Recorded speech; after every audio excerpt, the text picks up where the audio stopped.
What's good, everybody? It's your boy, O'Shea Duke Jackson, back at it again with another episode of The Celebrity Junk. Mario is a very talented singer and part-time actor from Baltimore, Maryland. Very talented. And his audience has been with the African-American female community. Artists like him, Omarion, B2K, people like that, right? Same time. And Mario has a very big African-American following. But Mario, he does things the way he wants. Again, like I said, he pledged his loyalty in a way after Tory Lanez went to jail. He caught backlash for that. A lot of black women didn't like that. But they damn sure didn't like this. Mario posting his female and saying the sweetest thing he ever known. It was a Lauryn Hill song. You guys remember that? And this was posted on the internet. Of course, a lot of sisters in the comments did not like that. Okay. Now I want to discuss this today. I want to talk about this. Of course, black women feel we've lost these black men this and these black men that. And some of them feel slighted as they slap in the face. I can agree with them. This is a man that has built a following based off of black women. And I can see why they feel slighted. This is not the first time this has happened. There's other black singers who've targeted the black female community and end up with somebody that's not black. But then we need to get to the point of the discussion.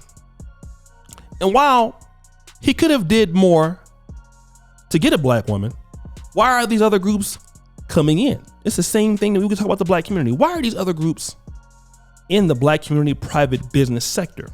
Why are there so many Indian gas stations in black America? Why are there Dominican barbershops in New York City? Why are there Chinese restaurants in black America that stay open longer than soul food restaurants? And the answer becomes very clear.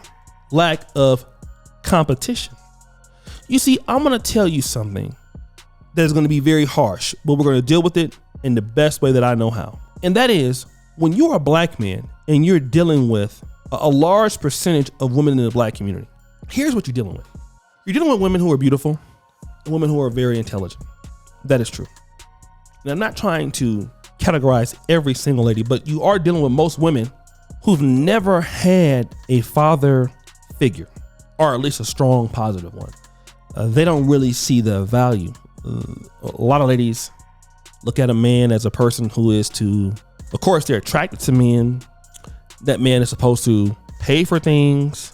But, my attitude towards him is he's not the prize. I'm really the prize. And he should be lucky that, I'm even considering being around him and he's paying for everything. And I don't really have to do anything for him. And that is the attitude a lot of black men face. It's not just something that happens in America. It is something that a lot of African men experience too, where, okay, I'm supposed to do X, Y, and Z for you, but what are you supposed to do for me? And a lot of urban ladies in Africa and in black America, like, look, you lucky I'm even talking to you, bro.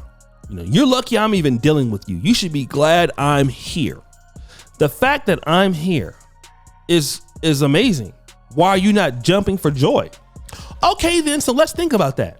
So if largely that is the attitude, with a lot of ladies who don't feel like it's important for a man to be domestic or a woman to be domestic, a woman to give, a black man the respect he needs. And then, you go through certain elements of manhood as a black man, when there's issue, you're trying to talk to her about it. She not listening. She don't want to meet you halfway. There's no parity in these relationships. So you're trying to fight for the parity, going back and talking about the things and your concerns that you don't like.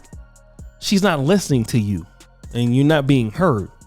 And a lot of black men are not being heard, right? But you're expecting a man to keep doing what he's doing, providing for you, taking care of you. Okay. So you keep going through that and through that experience and through that experience. And then wait a minute, you come across one of these ladies out here from another community. And this ain't even about good looks. She's a good looking lady he posted. But you know, I can tell you why he's with her. Because that woman wants him to be a man. Okay?